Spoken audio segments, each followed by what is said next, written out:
Bien, seguimos en Libre Les Queremos, el programa de la Coordinadora Americana. Ahora salimos por Radio del Sur de Caracas, Radio Rebelde de Argentina y una cadena de retransmisoras. Estamos con Sabina Frederick.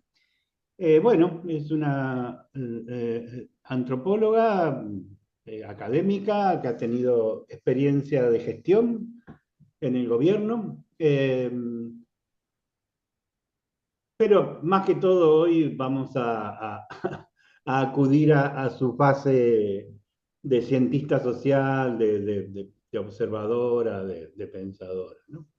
En el diario Ámbito Financiero, que es un diario dedicado a los empresarios, a darles información y comprensión, se publicaron 5 notas de un economista, Pablo Tigani, con un título muy sugerente. Dice: Democracia en jaque, dos puntos, erosión institucional, legitimidad en crisis y la encrucijada argentina bajo el gobierno de Javier Milei.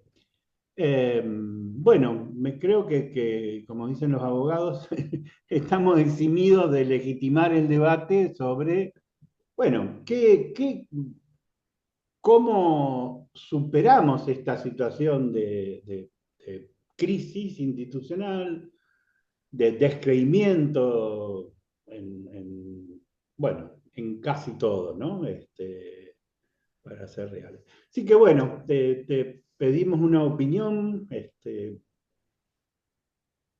Bueno, primero gracias por la invitación, José, a ser parte del programa y bueno, conversar sobre estos temas que coincido que son fundamentales, ¿no? Yo creo bueno, no solo lo que yo creo, ¿no? Lo que he experimentado, he leído, también he leído colegas, ¿no? Que han trabajado sobre la emergencia del movimiento libertario. Expresado en el presidente, ¿no? Actual, en Milei, eh, que en algún sentido ha venido a satisfacer ciertas expectativas. La elección del domingo 7 creo que fue, ¿no? Ujú. De septiembre, en la provincia de Buenos Aires, la elección legislativa ha mostrado que esas expectativas no han sido satisfechas porque la inmensa mayoría de sus votantes no fue a votar, ¿no? Por eso me considero parte de ese espacio, porque lo voté y fue parte de ese gobierno y de otro gobierno anterior, ¿no? Cuando Cristina era presidenta. Eh, Ese espacio sacó prácticamente la misma cantidad de votos, ¿no? Que viene sacando, con lo cual sigue habiendo un desafío grande, que yo creo que esta pregunta, ¿no? Que vos haces es fundamental, que es qué alternativa podemos darle a la población y que no supimos darle en el pasado, ¿no? Se la supo dar durante un tiempo, durante los gobiernos de Néstor y Cristina. Seguramente durante el gobierno de Alberto y Cristina también hubo cosas que se hicieron que son muy difíciles de capitalizar, pero que no estuvieron mal, ¿no? Desde la gestión de la pandemia a toda una serie de cuestiones que se pusieron de relieve, que, bueno, quedaron opacadas por otras cuestiones que no vienen al caso, ¿no? Em, yo vengo pensando que desde hace ya un tiempo largo, yo creo que hay una evaluación incorrecta, ¿no? De las capacidades que tiene el Estado. Que tiene un Estado que se transformó radicalmente en las últimas 3 o 4 décadas. Intermitentemente hubo periodos en los que la dirección fue tal vez la del Estado benefactor, el gobierno de Alfonsín, el gobierno de Néstor y de Cristina en algún momento, pero sobre un sustrato más o menos superficial y estructural de neoliberalismo, ¿no? Que ha ganado el funcionamiento del Estado. Y lo ha ganado conceptualmente y también presupuestariamente. Hay cosas que no se discuten. La descentralización de la educación, de la salud en los años 90 nadie la somete a discusión. Nadie dice, bueno, pero ¿habremos hecho bien eso? O en verdad lo que ha hecho ese proceso es deteriorar la calidad de la educación y de la salud en Argentina. Eh, Entonces, yo creo que hay un problema de diagnóstico y es muy difícil. Yo no tengo la respuesta, yo creo que la respuesta hay que construirla entre actores con especialidades y experiencias diversas, y inclusive integrantes de espacios políticos opositores, probablemente, ¿no? Eh, yo creo que el Estado argentino, como se ve en otros lugares del mundo, ¿no? Yo te contaba, vengo de estar un tiempo largo en Europa Ujú, y en Inglaterra en particular, donde hay un gobierno laborista tratando de revertir 14 años de gobierno conservador y no pueden, pueden no pueden recuperar los servicios sociales. Y por otro lado también hay una crítica también de sectores amplios de la población allá y acá, de esa manera en la que el Estado prestó servicios, ¿no?, a la población. Entonces, la pregunta que uno, yo creo que tiene que hacerse es si efectivamente el Estado tal como está, el que heredemos, si alguna vez tenemos la posibilidad ujú, de volver al gobierno como un espacio en beneficio de las mayorías, es qué capacidad tiene el Estado realmente para proveer servicios y qué servicios son prioritarios para que el Estado los preste y cuáles otros tal vez no sean prioritarios ujú, y además el Estado, digamos, porque el Estado no puede y porque además tampoco son prioritarios, ¿no? Entonces esta relación entre el Estado, el sector privado, a veces llamado al mercado, yo creo que es algo que hay que replantear. Eh, lo que se ha visto, bueno, yo un poco lo trabajo también en el libro sobre la gendarmería, ¿no? La gendarmería creció especialmente durante el gobierno de Néstor. O ujú, sea, la fuerza de seguridad más grande de la Argentina, en la que se apoyaron los gobiernos de derecha, como el de Macri y actualmente el de Milei, es una fuerza construida por un régimen popular. Pero eso es consecuencia de dificultades que el gobierno de Néstor y de Cristina tuvieron para atender ciertos conflictos que se iban presentando en diferentes ámbitos de la sociedad. Y ahí yo creo que hay que recordar a un dato que yo siempre doy, que me parece central para entender por qué ganó Milei. ¿Por qué Milei expresa el descontento de un sector que fue creciendo a lo largo de estos años, sobre todo desde que, bueno, desde que la Argentina no crece, ¿no? 2013, 2014, que es el sector informal de la economía. La Argentina tiene unos 14 millones de personas que son parte de la población ocupada, o sea, que tiene algún trabajo, según la encuesta permanente de hogares.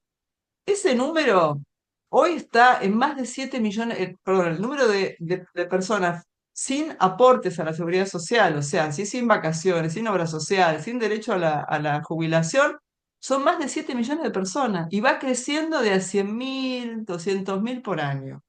Entonces vos tenés ahí, y después tenés los que son asalariados y que aportan a la seguridad social, que ganan salarios de miseria en una proporción muy grande. Entonces tenés la mitad de la población ocupada o más y que va creciendo que no tiene derechos. Una población ujú. que no ve el servicio que el Estado le puede prestar, ¿no? Eh, o la ley, ¿no? En algún sentido. Entonces, nosotros, digamos, estamos en un escenario que yo creo que no terminamos de entender y cuando uno escucha a los compañeros, referentes, compañeras, hablando diciendo vamos a volver, vamos a volver, la verdad que lo que hay que pensar es realmente cómo vamos a volver, para hacer qué cosa, ¿no? Y para poner de relieve qué sectores, ¿no? Tenemos que poder encontrar formas de interpelar a esa población que está ya o sea, la mitad de la población ocupada que está fuera Ujú. del sindicato, ¿no? A mí me surgen dos, bueno, una conversación con Carlos Rosanqui, el compañero juez de La Plata, hace muchos años, y, eh, preguntando sobre la aplicación del Pacto de Prevención y Castigo al Delito de Genocidio, que la Argentina lo firmó en 1956, ¿no? Ujú, Y entonces Rosanqui me dijo, mira, la Argentina es el campeón mundial de pactos, convenios, leyes de protección, y también es el campeón mundial de anomia, ¿no? Hay un fenómeno que surgió en la dictadura y que se extendió por vastos sectores, en donde la ley no tiene demasiada importancia, ¿no? Y ahora tenemos un presidente que actúa así, se sanciona, o sea, le voltearon el veto de discapacidad, no le importa, no, está fuera, ¿no? Y la otra cosa que me surgía más pensando en mi experiencia larga, yo vengo de la generación del Cordobazo, en aquellos años se discutía mucho críticamente que había algunos, o muchos, que querían o queríamos tomar el poder, ¿no? El famoso asalto al Palacio de Invierno, que era una metáfora que uno, bueno, incluso, bueno, hay una obra de teatro en la Argentina que se llama Angelito, que es el sueño eterno de unos militantes de que van en una manifestación y entran a la Casa Rosada y toman el gobierno, ¿no? ¿Mm? Eh, a mí me parece que, bueno, después eso, durante mucho tiempo discutimos que no era tomar el gobierno, sino construir un poder popular, ¿no? Por eso, a mí me parece que cuando los compañeros dicen volver, están diciendo, bueno, volvamos al mismo estado que heredamos entonces, que siguió funcionando, ¿no? Bueno, de hecho, yo escuché hace pocos días un balance muy detallado de la actividad del gobierno de la provincia de Buenos Aires, que efectivamente contrasta de una manera antagónica con lo que hace Milei, eh, pero no supera en nada los carriles conocidos. Y a mí me parece entonces que una de las cuestiones efectivamente es repensar el Estado y abordar un tema que se habla muy poco, que es revertir la delegación de la soberanía, que prácticamente también se ha naturalizado de un modo absoluto, ¿no? Entonces, eh,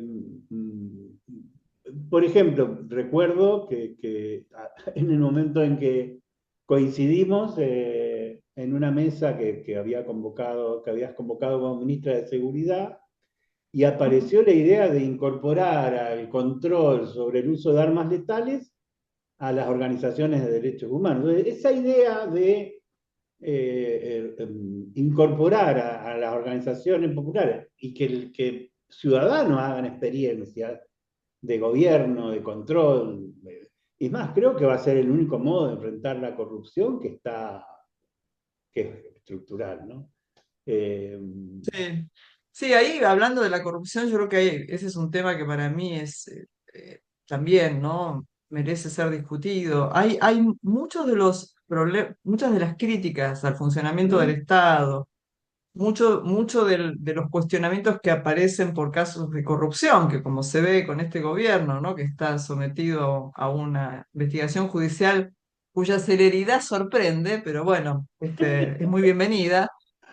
Eh, Muestra que la corrupción, no sé si es el mejor término, pero bueno, es el término también, ¿no? Que el neoliberalismo le ha puesto, y que funciona mucho para desacreditar Sí, el trabajo en el Estado, sí, el sí. servicio público y a los funcionarios y funcionarias.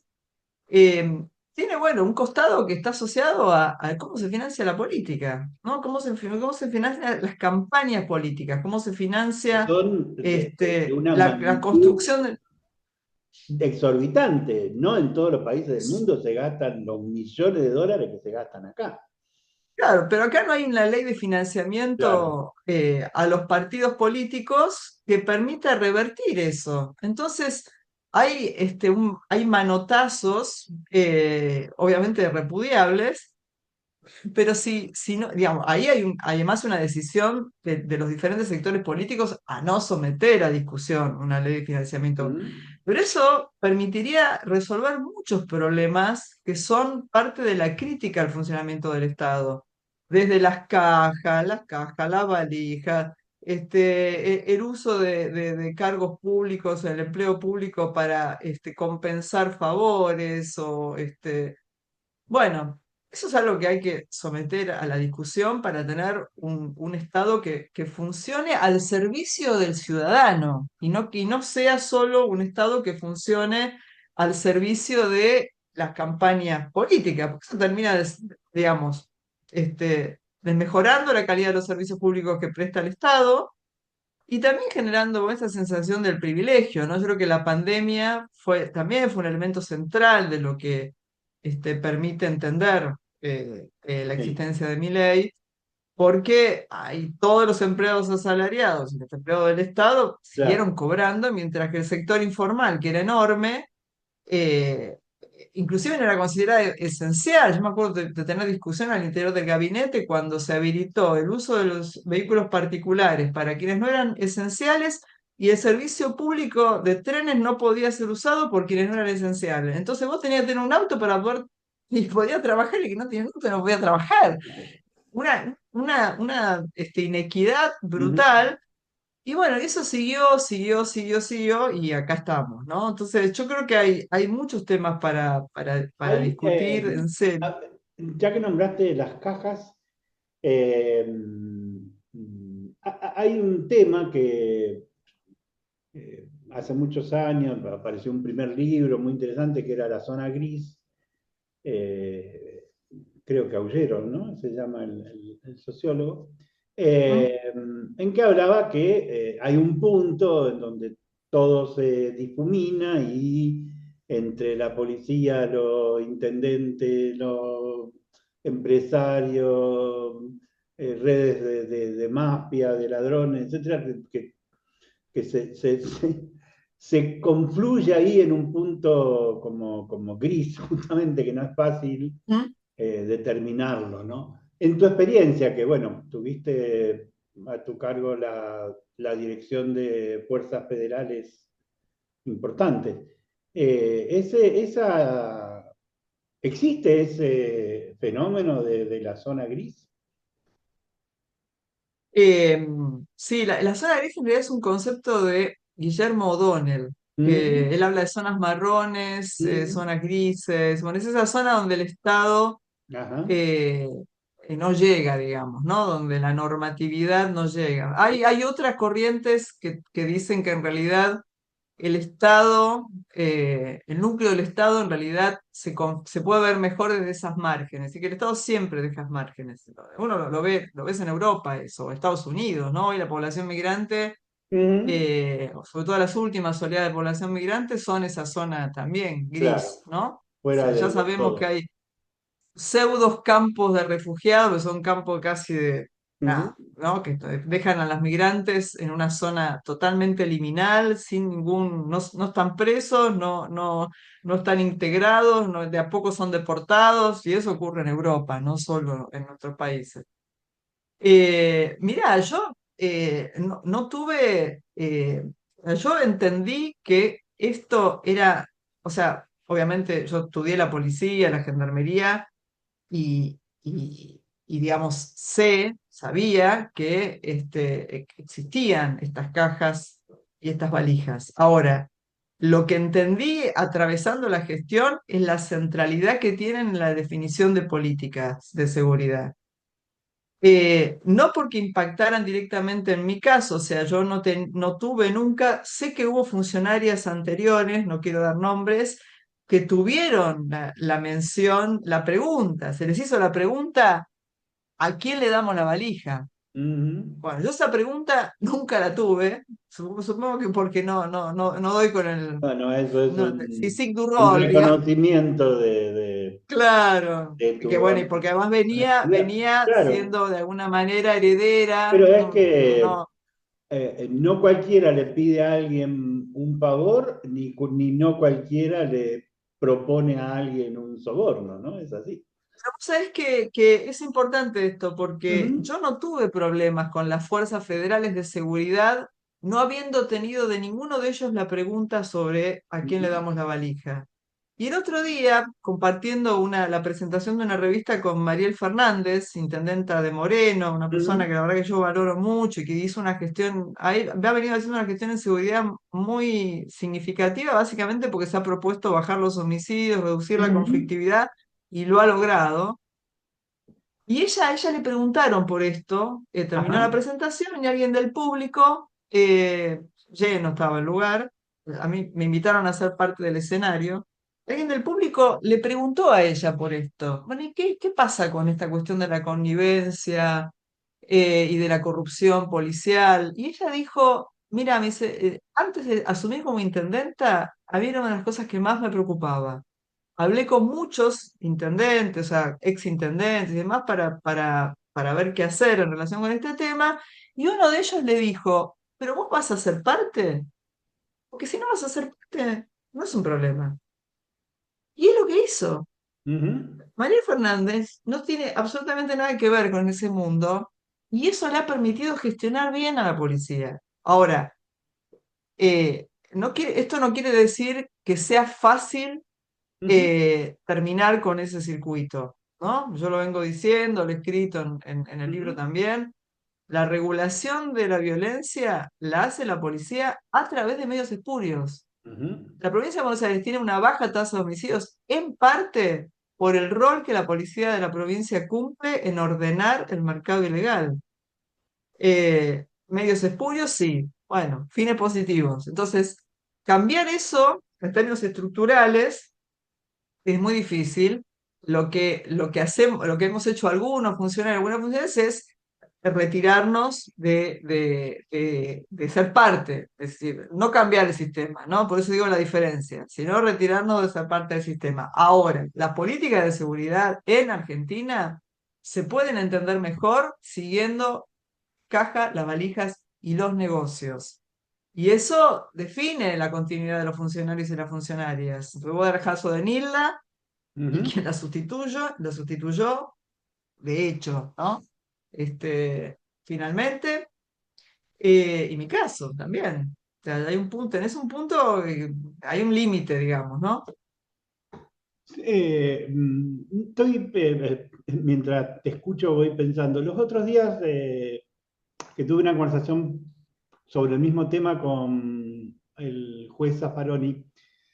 Bueno, él, como relativizaba la importancia de proponer un debate constitucional, que es una de mis ideas que creo que habría que hacer. Mm, Él decía, bueno, ujú, lo primero que hay que resolver en Argentina es el tema del Poder Judicial y es mucho más fácil de lo que parece, dice. El Poder Ejecutivo tiene ajá, derecho a proponer la cantidad de miembros de la Corte Suprema, se llama una reunión con los gobernadores, se llega a un acuerdo. Bueno, lo que, escuchándolo a él, escuchándote a vos, me parece a mí que empieza a aparecer como una primer premisa del cambio, es una fuertísima voluntad política de enfrentar sí.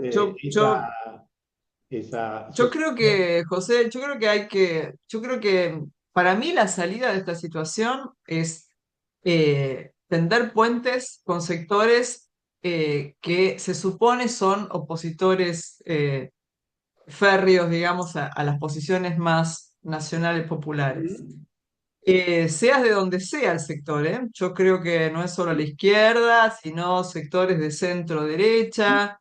O sea, hay que acordar políticas de Estado. sí, sí, La política de seguridad estamos es casi una. ante un frente de ¿Cómo? salvación nacional que se decía en el siglo Y como XX. era una forma multipartidaria, ¿no? Sí, La sí, salida de la dictadura, así una es. cosa así, ¿no? Puntos básicos.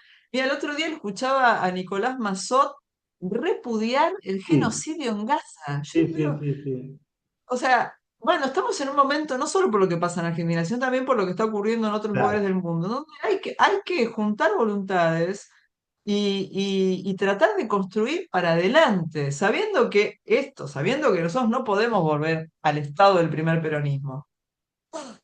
No podemos volver ahí. O Bueno, sea, que eso ya fue parte de un periodo, no está ujú, más. Estamos en otro contexto histórico, Perón supo ver ese contexto histórico y lo aprovechó al máximo. También tuvo limitaciones, ¿no? Fue un gobierno que finalmente duró 12 años, tampoco es que duró una eternidad, pero dejó una huella muy importante, ¿no? En la construcción del Estado y de la política argentina. Hay que pensar en eso, ¿no? Y yo creo que en ese punto el gobierno de Néstor y de Cristina, y ahí me parece que es muy difícil revisar ese periodo sin ser considerado este, sacrílega. sí, Sí, o sacrílego. algo más. Pero yo creo que ellos gestionaron los restos del Estado benefactor con un Ujú. neoliberalismo que era muy difícil ya revertir por el efecto de la dictadura, el efecto del gobierno de Carlos Menem, que duró 10 años y nos dejó un Estado totalmente cambiado, con una constitución que yo no sé, bueno, Zaffaroni sabe más de esto que yo, ¿no? Pero yo creo que hay cosas de esa constitución que ya no, No, que hay que a ver, revisar. el DNU se incorporó a la Constitución Nacional en el 94. Nunca había estado. Eh, la Ay, le da un poder al provincialización de presidente. todo que vos nombrabas, ¿no?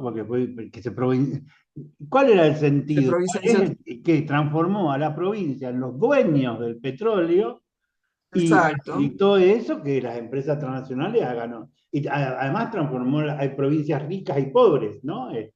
total. Las Y además sentadas yo te arriba digo, de... yo lo que veo en eso, o sea, las provincias la verdad que se agarran de lo que pueden, de ese ¿Mm? extractivismo que no redunda en nada, es pan para hoy, hambre para mañana. Y hay como una especie de tendencia a forzar, digamos, la Constitución lo que hizo fue forzar a las provincias a un desarrollo primario sin generar iniciativas, creatividades para fortalecer el desarrollo en otro sentido. Mira, te doy un ejemplo. Siendo presidenta de la Agencia de Cooperación para el Desarrollo y Asistencia Humanitaria, en mis últimos 2 años durante el gobierno de Alberto y Cristina en Holanda, ¿no? Cancillería, me tocó ser parte por los proyectos de cooperación sobre temas de litio que teníamos en la agencia. Me tocó ser parte de de un almuerzo que convocó el presidente, Alberto Fernández en ese momento, junto con la empresa coreana que está extrayendo litio en el Salar del Hombre Muerto. Ujú. En la zona, esto es la zona que es, bueno, creo que es Salta y el Salar está entre Salta y Catamarca. Y en la conversación informal, uno de los gerentes que estaba acá trabajando me cuenta que había en Salta 150 ingenieros coreanos que todos los fines de semana volvían a Salta y los lunes regresaban al Salar del Hombre Muerto. 150 coreanos. Nosotros teníamos 3 proyectos de cooperación solicitados por Bolivia para conseguir técnicos argentinos que ayudaran en el desarrollo del litio en Bolivia. Y cuando empezamos a buscar sabiduría, ¿no? Saber en Argentina, nos encontramos con que el SEGEMAR, que es la Secretaría Técnica que se ocupa de la minería, había perdido capacidades, no tenía capacidades, no tenía capacidades, tenía técnicos que no sabían de los temas que se después tuvimos que ir a buscarlos a La Plata. Ahora yo pensaba que a los salteños, a los catamarqueños no se les ocurre Claro, aprovechar esos 150 coreanos para poder capacitar personas claro. en Argentina. Nada, nada. Que Entonces es fue como una una de especie las de... patas principales del crecimiento chino, que tuvieron, vengan todos los que quieran, pero acá enseñan la tecnología, transfieren, Tal entregan cual. sus patentes, bueno, Entonces, no, la verdad que yo creo que esa constitución hay que revisarla. No, no, no. sí, yo, Imagino que va a ser difícil, por ahí hay que empezar, no hay que empezar por ahí, hay que empezar por la no, corte. Te entiendo igual por ahí lo que dice. yo creo que la idea de una nueva constitución puede ayudar a pensar un proyecto de país, no como una cuestión Exacto. práctica, ¿no? Pero hay dos o tres artículos, el que dice que el pueblo no delibera ni gobierna, sino a través de su representación. Bueno, hay que modificar eso, ¿no? Porque eso, bueno, lo dijo en estos días uno de estos monstruitos de Milei, ¿no? Los que están protestando contra el veto son terroristas porque quieren modificar la decisión del gobierno, ¿no? Que casi, Claro, bueno, claro. una lectura intencionada, pero bueno, es así. Eh, Sí, una última, y- Sabina, sí, sí. y cuál es fantasía, ¿no? Te vuelven a designar ministra de Seguridad, aunque yo sé que no te gustaría mucho, pero ¿qué harías el primer día? Ah, no, qué pregunta difícil. No es un escenario que no había pensado, José. Yo porque una vez me dijiste Eh, no, yo creo que, digamos, lo digo en el último libro, me parece que los márgenes para hacer una Ujú, política progresista de seguridad son muy estrechos si no cambiamos algunas leyes. ujú.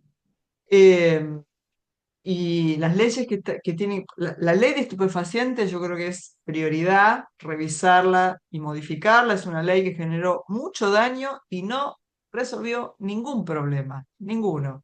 Ni redujo el mercado de drogas, ni redujo la cantidad de adictos. Así que claramente en 35 años casi de esa ley, o 34 años, es una ley, 36 ya, 89. Estamos por la 36 años de esa ley, hay que modificarla sin duda para reorientar el esfuerzo de la seguridad en Argentina. Hay que reorientar el esfuerzo de la seguridad en Argentina.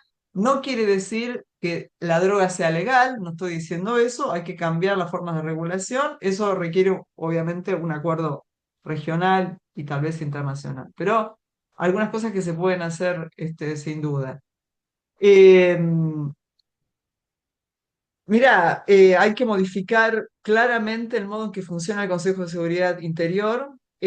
No puede ser que el Consejo de Seguridad que regula la Ley de Seguridad Interior sea un consejo en el que el ministro o ministra de Seguridad tenga un rol simétrico al resto de los Ujú, ministros de gobierno o seguridad, sobre todo cuando se define la distribución de recursos del personal de las Fuerzas Federales ujú. de Seguridad. Hay que reinstalar la idea de que no podemos hacer todos lo mismo, no puede ser que las policías provinciales hagan lo mismo que las fuerzas federales y viceversa.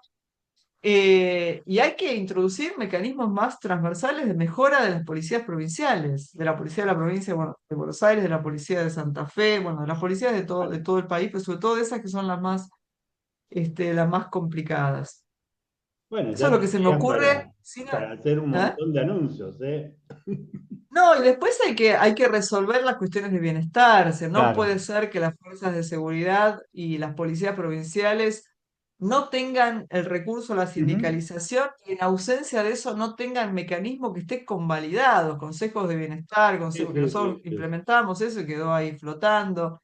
Bullrich está haciendo un maltrato a las fuerzas de seguridad nunca visto, nunca visto.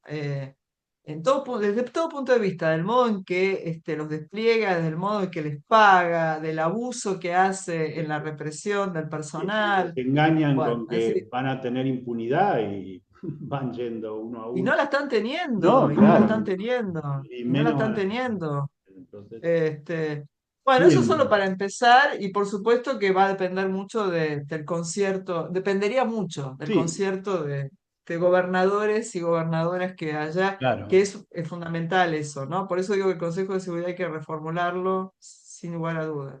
Bueno, igual creo que el solo anuncio de que vos serías ministra sería un gran impacto en el debate. Muchas gracias, Sí. Sabina. Nos estamos No, viendo gracias José, gracias José y por la seguiremos charla. pensando qué necesitamos para salir de esta situación por arriba, ¿no?